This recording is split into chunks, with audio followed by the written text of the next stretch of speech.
Olá, pessoal, tudo bom? Bom dia!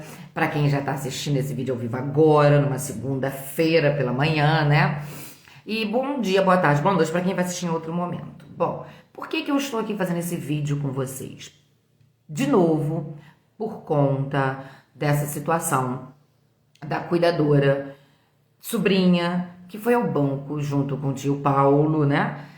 Para sacar um dinheiro de um empréstimo. Bom, a pergunta que os alunos não param de fazer: Josiane, cabe a prisão preventiva dessa senhora, dessa cuidadora? Gente, olha só, deixa eu explicar uma coisa para vocês. No Brasil, a gente adota o princípio da presunção de inocência ou não culpabilidade, tá lá no artigo 5º, inciso 57, tá? E nesse mesmo artigo 5º, inciso 61, o legislador vai dizer pra gente que ninguém será preso.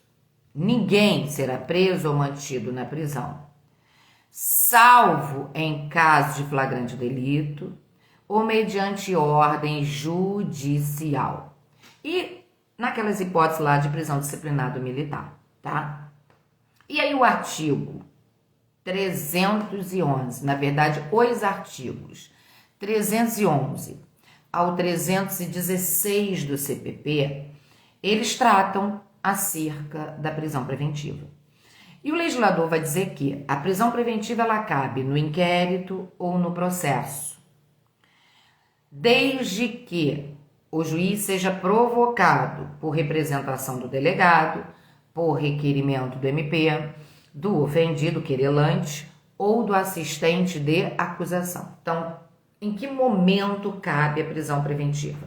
Tanto na fase pré-processual quanto na fase processual, tanto na fase do inquérito quanto na fase do processo, desde que o juiz seja provocado, já que o juiz não pode decretar a prisão preventiva de ofício nos termos do artigo 311 CPP. Aí o artigo 312 vai dizer pra gente quais são os motivos que autorizam a prisão preventiva. Caberá a prisão preventiva para garantia da ordem pública, para garantia da ordem econômica, para assegurar a aplicação da lei penal, para manter a conveniência da execução criminal, tá ok? Gente, o que é garantir a ordem pública? É prender para evitar que o agente solto continue a delinquir, tá? O mesmo se diz em relação à garantia da ordem econômica. O que é prender para assegurar a aplicação da lei penal? É prender para impedir que o agente fuja. Mas olha, eu ir prender para conveniência da instrução criminal. É prender para que o agente não atrapalhe o regular andamento do processo, não venha obstruir o regular andamento do processo, como, por exemplo, não venha ameaçar testemunhas. Acontece que o artigo 312 traz esses motivos e o 315 diz que essa prisão precisa ser fundamentada. O juiz não pode apenas repetir o artigo dizendo, ó, tô prendendo para garantia da ordem pública, tô prendendo para garantia da ordem econômica. Ele tem que concretamente dizer o que está acontecendo, o que aquela pessoa fez ou está fazendo, que justifica essa prisão por esses motivos, ok? Isso tudo tem que estar ali. Acontece que, diga para mim, garantia da ordem pública, da ordem econômica, o que prova que essa mulher solta vai continuar a delinquir ou que ela é um risco para a sociedade? Não temos isso aí. O que prova que essa mulher solta vai empreender em fuga? Qual foi o ato concreto por ela praticado para dizer que ela vai fugir à aplicação da lei penal? E o que prova que essa mulher solta vai obstruir as provas, vai atrapalhar o regulamento do processo? Nada. Então, de forma abstrata, eu não posso presumir que isso vai acontecer, porque de forma abstrata eu posso presumir que isso vai acontecer com qualquer pessoa, e não apenas com esse caso, mas com qualquer outro caso, entenderam? Então, quando eu venho aqui e digo para vocês, não caberia a prisão preventiva dela, é porque realmente não caberia. Ah, mas a juiz decretou, sinto muito. Ah, mas o delegado pediu, sinto muito. Gente, professora, é porque você é advogada de defesa, porque você é advogada criminalista? Não, gente. Antes de ser advogada de defesa, antes de ser advogada criminalista, eu sou professora, eu sou estudiosa do direito processual penal. E como estudiosa do direito processual penal, eu digo a vocês com toda certeza, diante dos fatos que estão aqui expostos, não caberia decretação da preventiva. Sabe por quê? Não cabe prisão preventiva quando a gente está amparado em causa excludente de licitude. Não é o caso dela. Não cabe prisão preventiva como efeito automático da instauração do inquérito, do recebimento ou oferecimento da denúncia. Não cabe prisão preventiva para iniciar a execução da pena, como antecipação da pena, porque houve uma sentença condenatória. Não cabe. Não cabe prisão preventiva em crime culposo nem em contravenção penal. E não cabe prisão preventiva por clamor público. E a verdade que essa mulher só está presa por esse clamor público. É uma prisão midiática, tá claro? É uma prisão midiática. A mídia fez com que essa mulher fosse presa. E é lamentável, em pleno século XXI, em pleno ano 2024, depois de todas as alterações legislativas dentro do Código de Processo Penal, no capítulo de prisão, você ter um judiciário mantendo essa mulher presa, inclusive convertendo o flagrante em preventiva diante de uma situação como essa. Tá claro? Por que isso? Porque, Josiane, você tá dizendo pra mim que essa mulher é inocente? Não tô dizendo que ela é inocente. Eu não sei se ela é inocente. Eu não sei se ela percebeu e em que momento ela percebeu que o seu Paulo já estava morto. Eu não sei. Ninguém respondeu isso pra gente ainda. Eu não sei. Eu não sei se ela estava tendo um surto, se ela teve a não aceitação da morte do seu Paulo, se ela não conseguiu enxergar a morte, se ela ficou negando aquilo dentro dela. Eu não sei. Eu não sei. Eu sei o que vocês sabem, tudo que a mídia divulga. E dentro do pouco que eu sei, que é o que a mídia divulga, eu sei uma coisa. Prisão preventiva dela não era cabível, tá? Não é cabível. Não é cabível. Tá claro? Porque ela não preenche os requisitos e os pressupostos da prisão preventiva. Os pressupostos são esses 4 do 312. E é necessário ainda que, portanto, exista o fumus commissi delicti, que é a fumaça de que ela cometeu o delito, indício de autoria e prova da materialidade.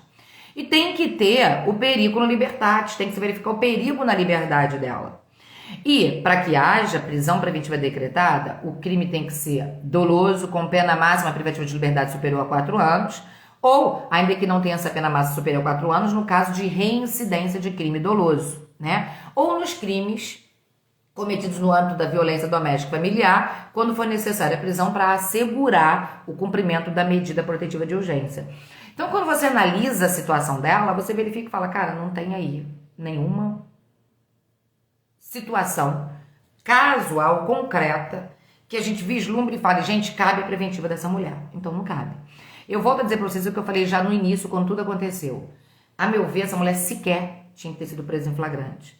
E ao ver a entrevista do Fantástico ontem, quando o delegado falava com todo respeito ao delegado, né, toda a vênia que a gente deve ao profissional, a gente precisa entender o seguinte, ele fez ali um juízo de culpabilidade, ele já condenou essa mulher, né? O discurso dele não é um discurso de alguém que está investigando, mas um discurso de alguém que já condenou, que tem a certeza fática de que ela estava cometendo um crime, né? Não foi aí uma situação de que pode ter sido ela ou não.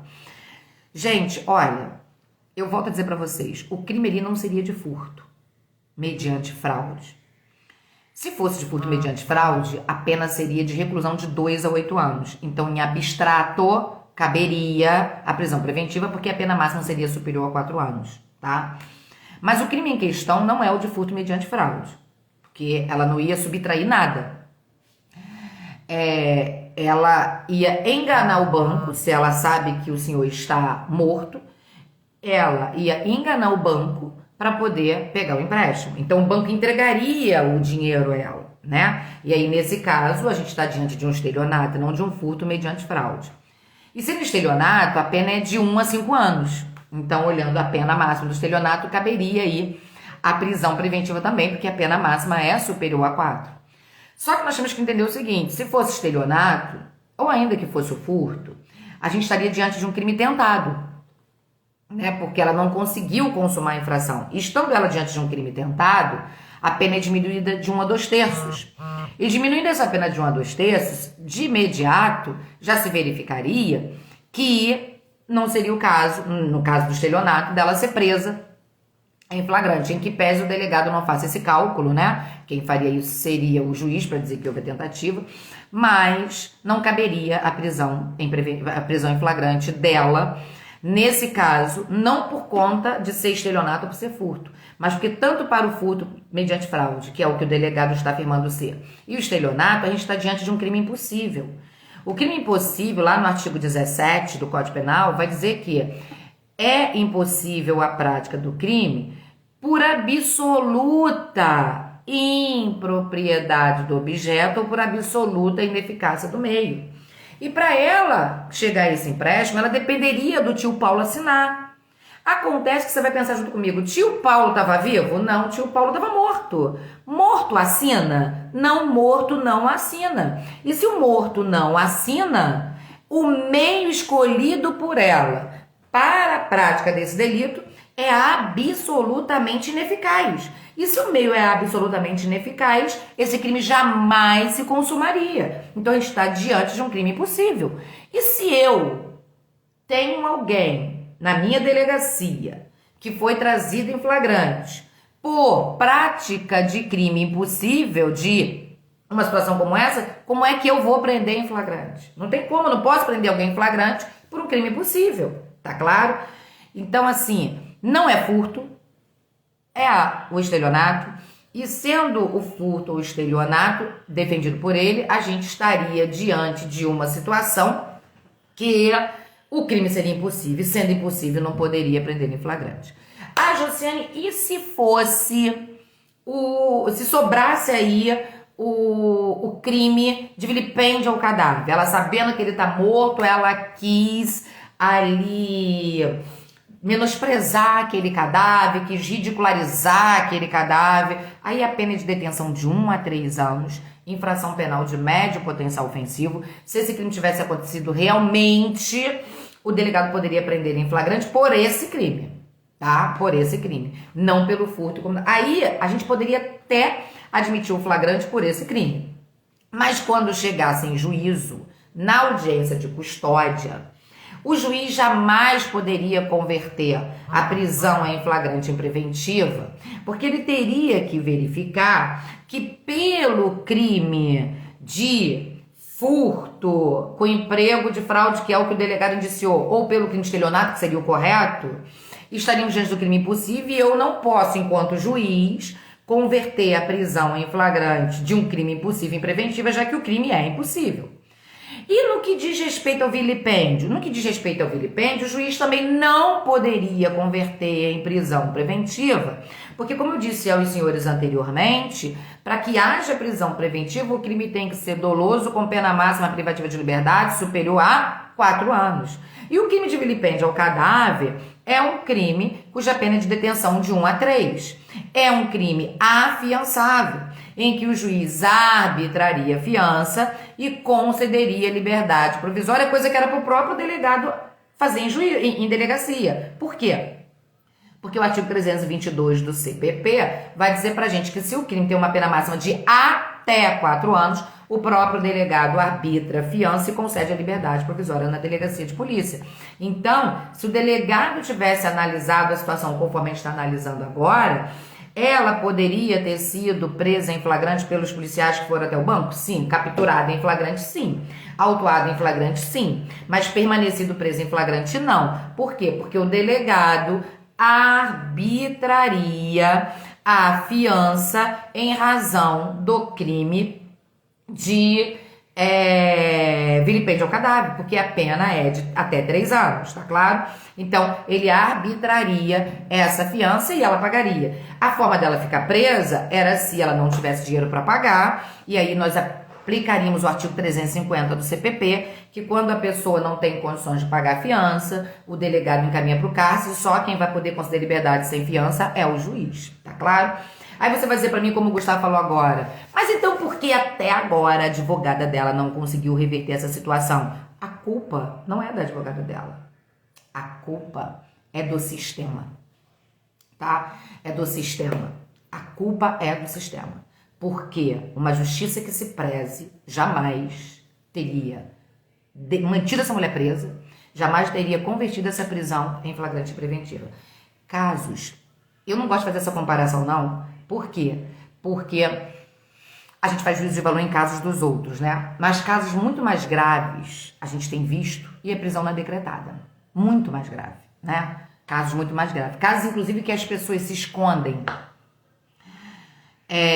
dentro de uma embaixada estrangeira, a título de vou lá ver um amigo, para não ser preso aqui, e a pessoa continua solta, né? Casos em que milionários, num Porsche, atropela, bate, mata alguém e quase mata quem tá junto e não é preso, né? Então, assim, são 2 pesos e 2 medidas. A gente vê isso na nossa sociedade, lamentavelmente. Então, eu acredito que quando isso chegar ao juízo competente ou em sede recursal, de tribunal, a gente tenha seres pensantes, jurídicos e que resolva essa situação. Porque dizendo para vocês, ainda que o furto mediante fraude tivesse ocorrido, ainda que o crime de estelionato tivesse ocorrido, ainda que pudéssemos afirmar o crime de vilipêndio ao cadáver, que, como eu já disse a vocês em outro vídeo, também não vejo ele aí presente, porque vilipêndio ao cadáver é crime doloso, não se admite de forma culposa, tá? Ainda que todos os 2 crimes fossem reais e tivessem presente nesse caso concreto, não teríamos motivo para ela ser mantida presa, tá? É isso que eu quero que vocês entendam. Eu não tô dizendo que ela é inocente. Eu só tô dizendo que motivo para a prisão dela não há.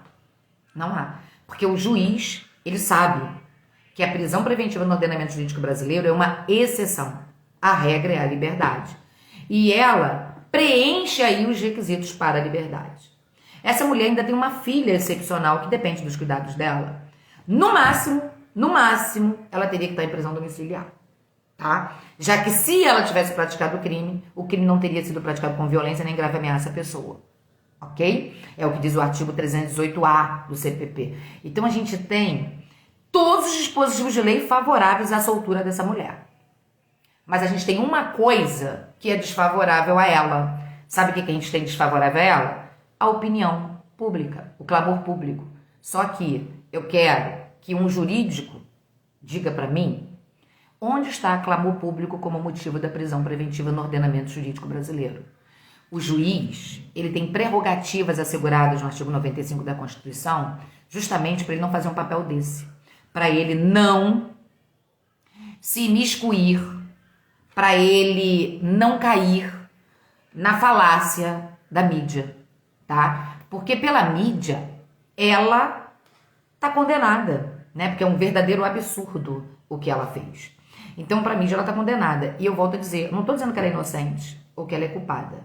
Nesse momento, a situação aqui discutida é se cabe ou não a preventiva. E não cabe. Por quê?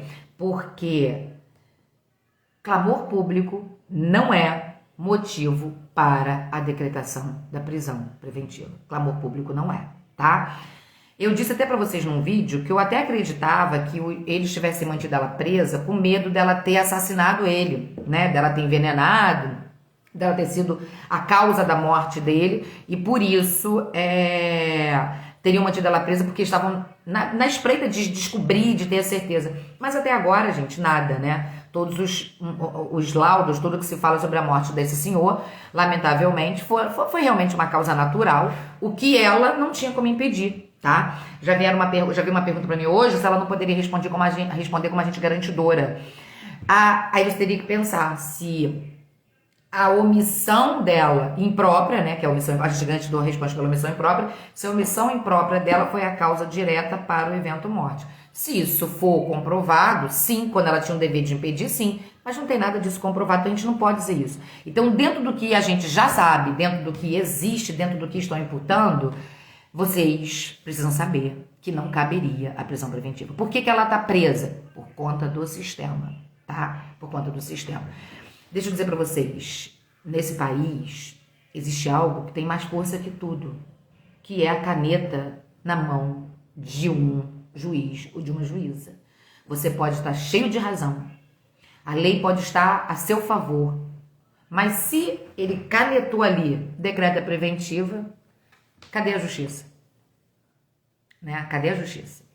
Então, eu sou defensora nata Eu gosto de defender, gosto de defender. Aliás, eu não gosto, eu até atuo como assistente de acusação, mas dificilmente, raro, nesses meus 25 anos de profissão, 2 casos de assistente de acusação. Vou te dizer por quê. Porque para apontar o dedo, acusar, é muito fácil. Agora, para defender e encontrar razões legais que defendam alguém é muito difícil. Apontar o dedo para os outros é fácil demais, né? Julgar os outros é fácil demais. Então, isso é muito sério o que estão fazendo com essa mulher. E o pior, sabe que no final, quem vai pagar o preço de tudo isso? Nós, enquanto sociedade. Porque quando ela sair, ela vai ter um direito à indenização, a reparação de tudo isso que ela está passando. E aí sabe o que acontece? Ela já foi até agredida no sistema prisional. Quem vai indenizá-la disso? Somos nós. Por culpa de quem? De uma canetada equivocada. A verdade é essa, por conta de uma canetada equivocada. Então, judiciário, vamos agir de acordo com a lei? Um pouquinho, só um pouquinho. Inclusive quando a pessoa for preta e pobre. Eu acho que é necessário que o judiciário haja de acordo com a lei em igualdade de condições para todos, né? Para todos. Eu acho que a gente tem sede de justiça, tem sede de ver a lei sendo aplicada e nessa situação tá muito complicado. Veja, não tô aqui discutindo o mérito, né, do judiciário, mas a verdade é, tecnicamente falando, não tem motivo para essa mulher estar presa. Não tem. O motivo da liberdade dela se impõe, até porque a prisão preventiva é uma exceção.